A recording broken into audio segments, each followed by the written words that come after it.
So, the thing about being real and raw is that life is a dynamic unfolding 24/7, 365. There are no edits. We can't push the pause button. There's no filters. There's nothing that allows us to perfect and or portray something that is more perfect than it actually is.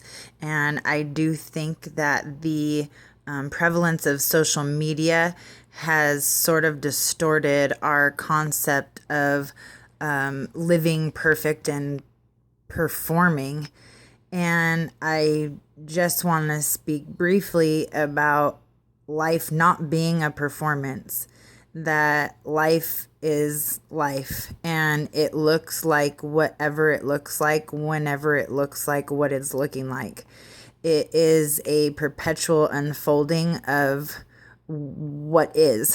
That is. So we're seeking a expectation of our life appearing in a certain fashion, and then it doesn't look that way. And that's okay.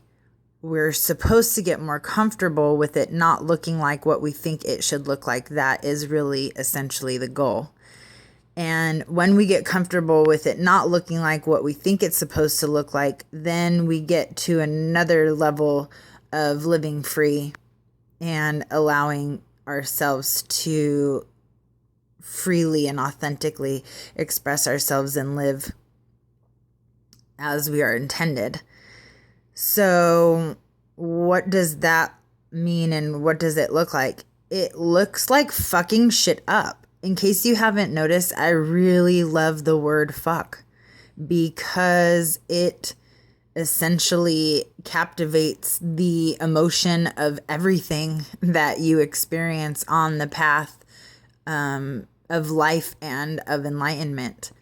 And I think that a lot of times when we are changing and shifting and growing, that we have an expectation that we're supposed to look like or be like or sound like something or someone that came before us. And that's just not true. You're supposed to look like, feel like, be like, act like you and your authentic self. And my authentic self loves profanities. And I will always use profanities. Even when I taught yoga, studio yoga, I use profanities because there are certain profanities that don't have any other words that can effectively embody the energy that you're trying to relay to another human being without using said profanity. And the thing about using those profanities is it does not make us more or less spiritual or more or less physical or more or less educated. It simply makes us who we are, who we are, who we are. I am who I am when I am being who I am. And when I'm not being me, I'm not happy. And I'm not happy to sit before any one person and act like I'm some pure guru who is above the flesh, because I'm not. And when I tried to walk the path with that expectation, I failed horribly. And like I always say, failure it is a success, but ultimately it is not a sustainable way to live your highest potentiality by trying to be something that you're not. And while some of us have anger issues to work through, some of us have forgiveness issues to work through, some of us have PTSD symptoms to work through, whatever it is that we're working through, we can only work through what we're working through at the time.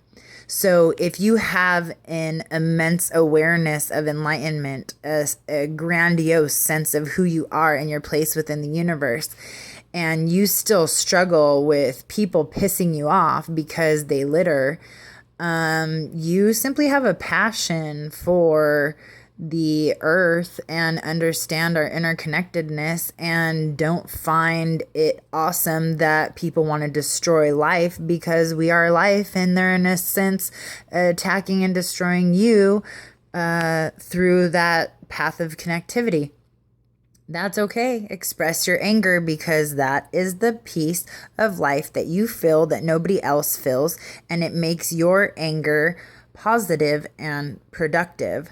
Likewise, if you are someone who is super zen and super silent, and you do really well with holding down an energy of calmness and tranquility among chaos, then awesome. Hold your lotus, close your eyes, and Om, and do so in a beautiful, passionate, and powerful way.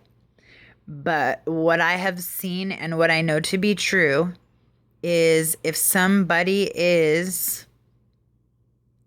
not necessarily attacking, but impeding your sacred space, it is a natural and acceptable response to battle. And battle does not mean that you have to physically battle. There comes a time energetically when you need to protect that which is yours. And your energetic space is sacred, and it is yours and no one else's.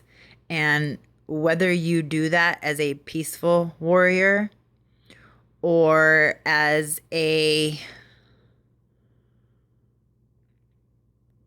kung fu martial artist titan type ninja, just do it.